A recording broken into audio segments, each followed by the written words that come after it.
Morning. So I appreciate the fact that we are just 2 days away from Thanksgiving vacation and a well-deserved rest after working hard in and out of the classroom since getting underway right here in chapel 10 weeks and 1 day ago, way back on September 6th.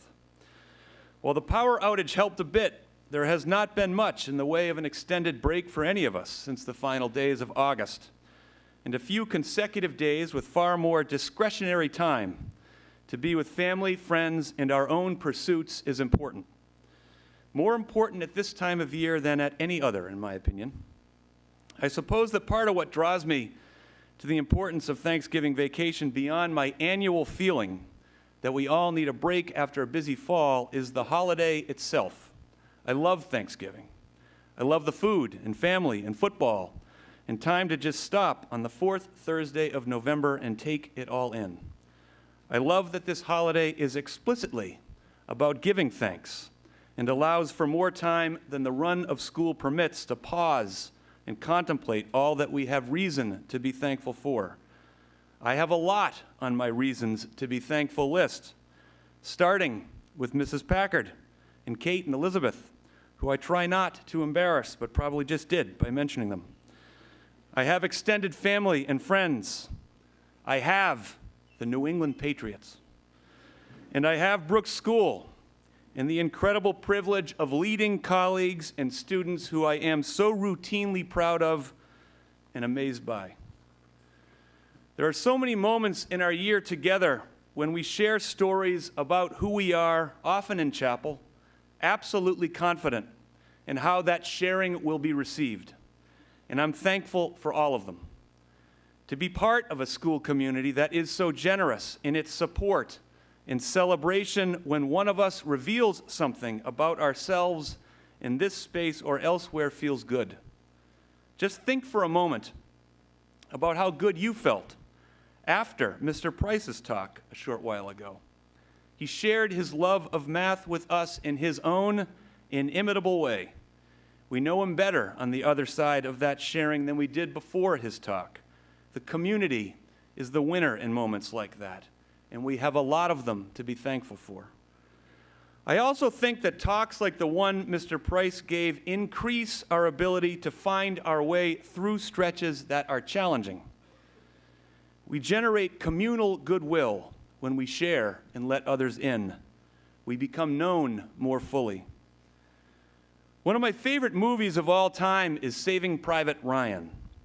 For those who do not know the film, it stars Tom Hanks, Matt Damon, and others, and depicts the Normandy campaign, D-Day invasion, and first few days and weeks of the Allied and American effort to liberate Western Europe from the grip of Nazi Germany beginning in June 1944. The story centers on finding and saving Private Ryan, played by Matt Damon, after it is learned that all three of his brothers were killed in action in the war within 1 week of one another. Captain James Miller, played by Tom Hanks, is dispatched with a half dozen or so members of his unit to try to find Private Ryan, who had parachuted in behind enemy lines as part of the invasion. And their goal was to bring him to safety and spare his parents the unspeakable horror of losing all 4 sons in the war. There are countless scenes that are memorable, but the one that comes to mind today is a point during the search when the unit has just lost one of its members in a skirmish with a small group of Germans that they defeat in the battle while taking one prisoner. There's anger and a desire to execute the German prisoner who the group holds responsible for the death of their friend. Captain Miller intervenes and orders the prisoner released, which upsets the group, but no one more than a private played by Ed Burns who threatens to desert. At that point, the sergeant and the private are in each other's face, and the sergeant pulls his gun and threatens to kill the private if he does not get in line for the unit to fall out. Now, Captain Miller has been watching this come to a boil, and finally he asks the sergeant a question. What is the pool up to on me right now? He says. He was referencing a betting pool that the unit had kept, as Captain Miller had not told anyone what he did at home for a living when he was not serving in the United States Army. When it appears that the sergeant might actually shoot the private, Captain Miller reveals his secret. And here's the clip. What's the pool on me up to right now? What's it up to? Wait, what is it, $300? Is that it? 300? I'm a school teacher.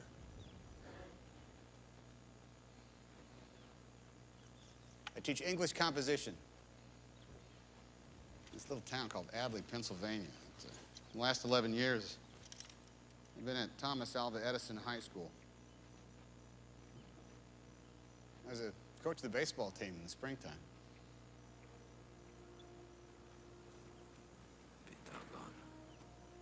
Back home, and I tell people what I do for a living, and they think, well, nah, that figures. But over here, it's a big mystery. So I guess I've changed some. Sometimes I wonder if I've changed so much, my wife is even going to recognize me whenever it is I get back to her. And how I'll ever be able to tell her about days like today. Ryan,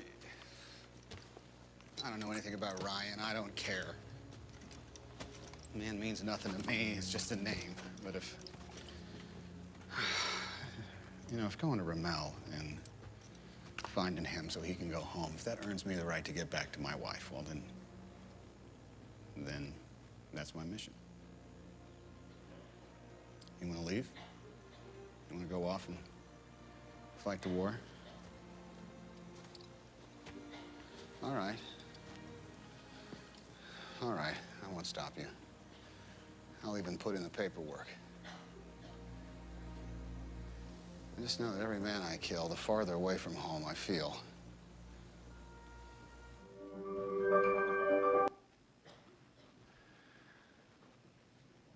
There are a number of things that draw me to this scene in the film, yet above all, I'm struck every time I view it by the degree to which Captain Miller's decision to share the fact that he's a school teacher and baseball coach at home immediately grabs the attention of the whole unit. They stop in their tracks. Captain Miller becomes a more complete person, and knowing him better mattered to those who followed him. A closeness is deepened, trust grows.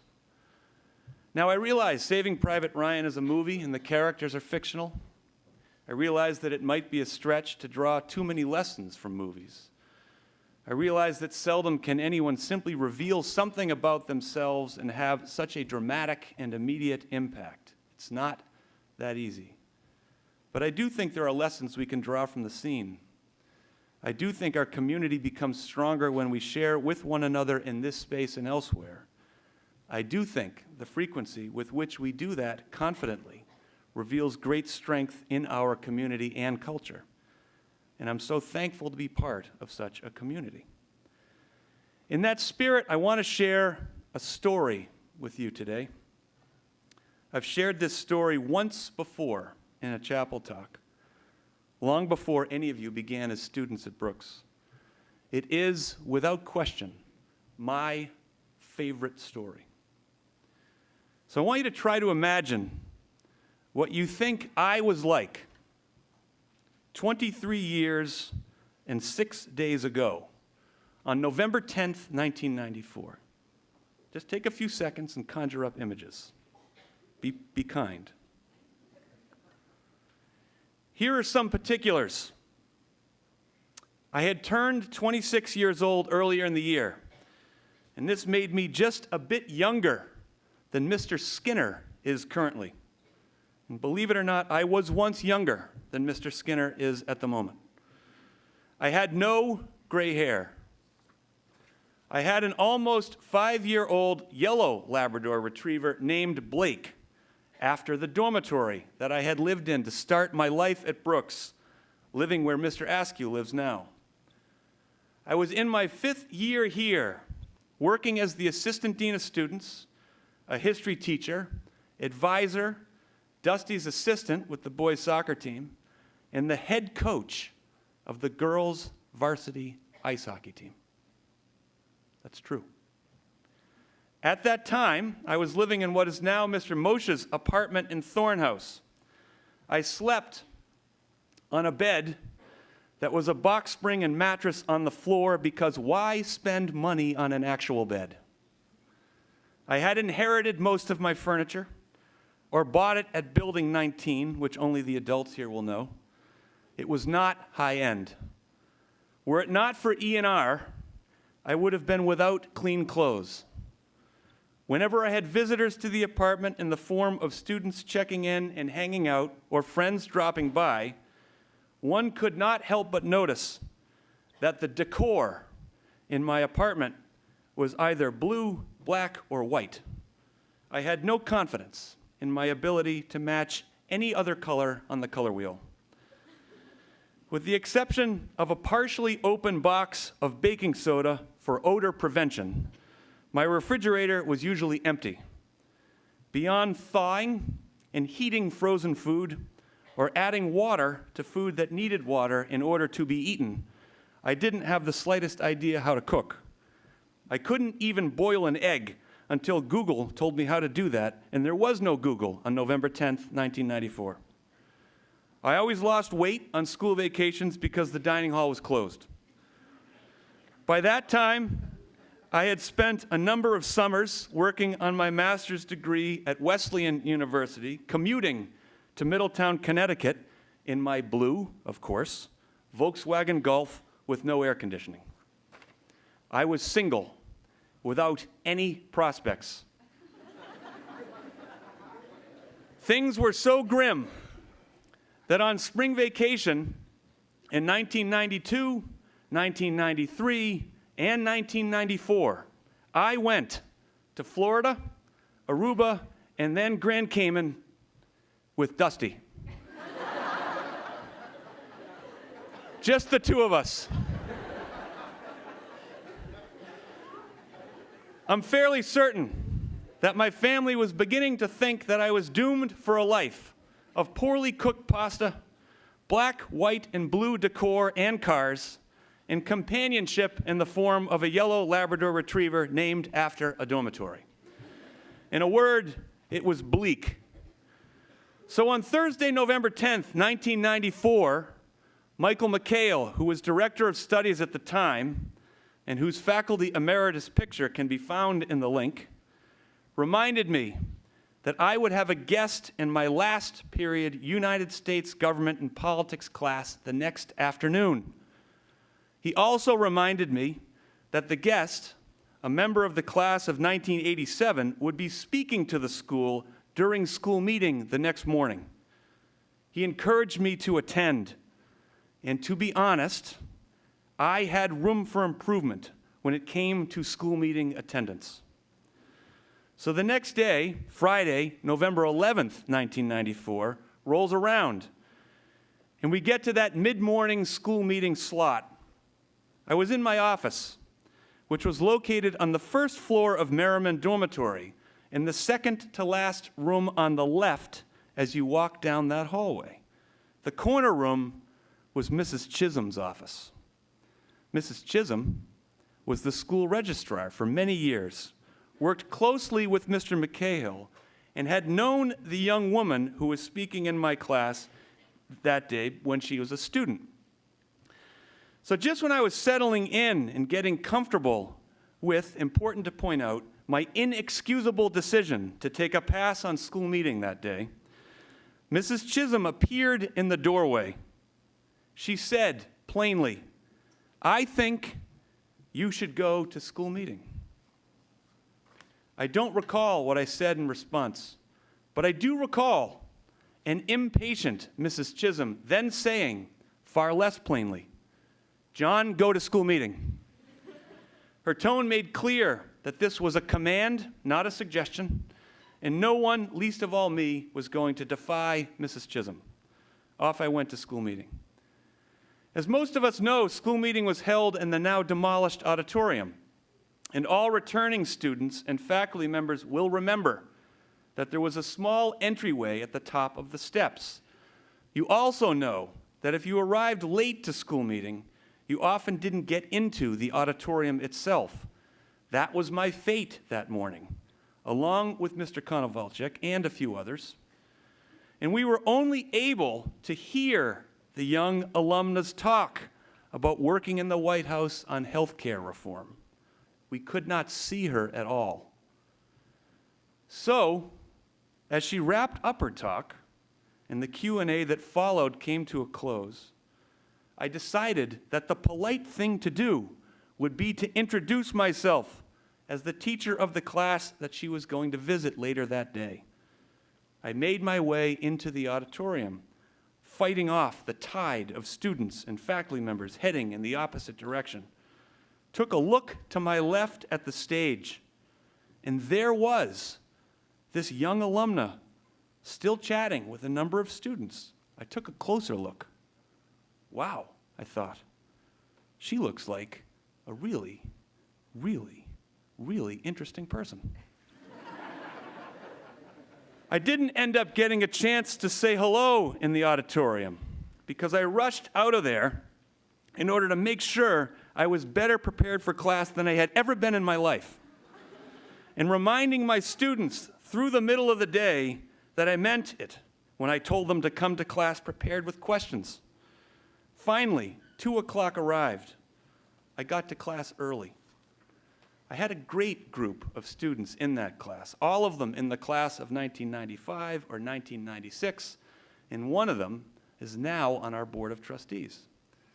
They all arrived, and then this really, really, really interesting young alumna arrived in the classroom, escorted, I believe, by Miss Crump Burbank, whom she had spent the middle of the day with.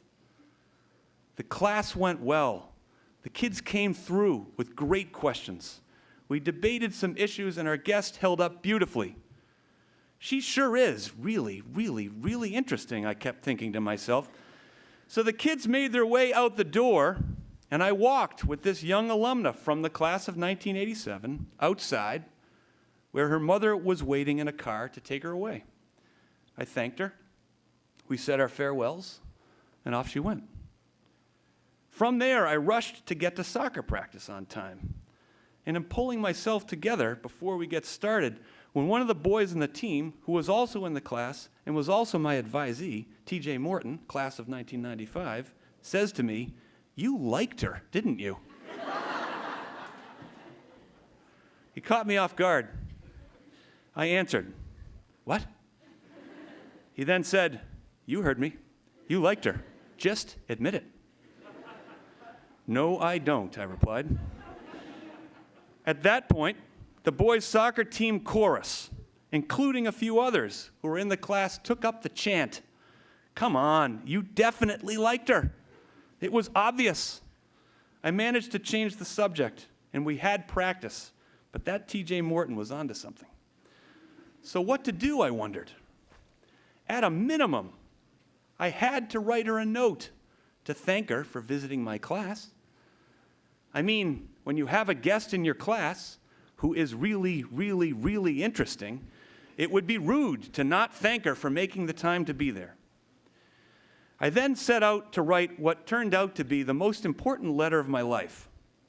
I definitely wanted to thank her, but I certainly didn't want to overdo it. I wanted to show some interest, but not too much interest. You guys know the drill. I came up with the following. Dear Miss O'Neill, thank you for visiting my class this past Friday. I found your work on the Healthcare Task Force to be fascinating. If you ever find yourself back in this area and are interested in talking some more about your work, I would love to learn more about your job. Brilliant, I thought. So I put the letter in the mail. Email was barely underway at that time, and there was no such thing as texting. Thank God. Then I waited for what seemed like an eternity. Finally, I returned to my office one morning a week or so after sending the letter and had the voicemail message I was waiting for. Hi, John. It would be very interesting to meet with you and talk some more about my job. I'll be home to celebrate Thanksgiving with my family or something along those lines. Ugh. The ball was back in my court. Now what, I wondered. I asked some friends for advice. All of them said, why don't you see if she wants to have lunch at some point around Thanksgiving? Good plan, I thought. Don't be too eager. Keep it simple. I shared the idea with her, and she said, I can't do lunch, but I could do dinner.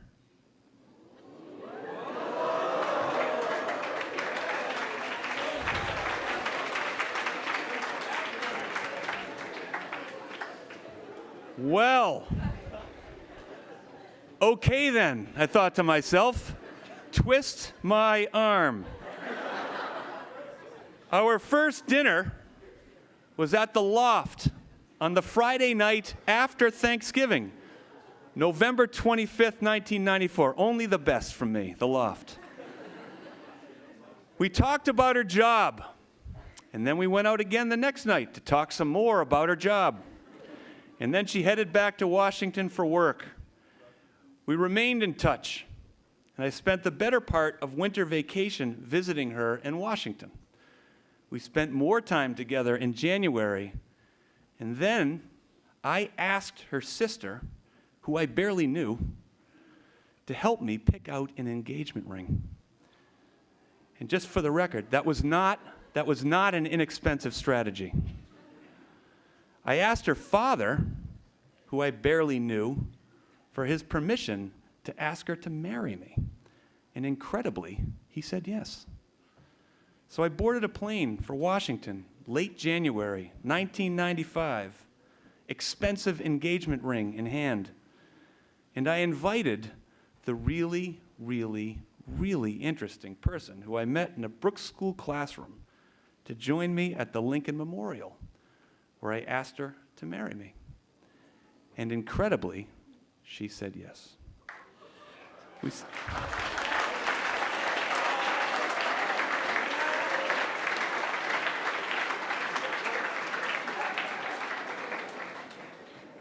We set the date for the Saturday after Thanksgiving, November 25th, 1995, and it just so happens that November 25th falls on the Saturday after Thanksgiving this year, too, 22 years after Mrs. Packard and I were married. When I think back to who I was on November 10th, 1994, the day before I met Mrs. Packard, without whom my life would be pretty empty, not to mention limited to white, black, and blue decor and cars and spring vacations with Dusty, I feel deeply thankful to have met and held on to Kimberly Jean O'Neill, who remains the love of my life. Deeply thankful to have two daughters who I love to everything and back. Deeply thankful to have spent so much of my life at Brooks School, immersed in a culture and community where we share so freely and generously and confidently with one another, and deeply thankful to share this school with all of you. I wish you all a wonderful Thanksgiving. Thank you.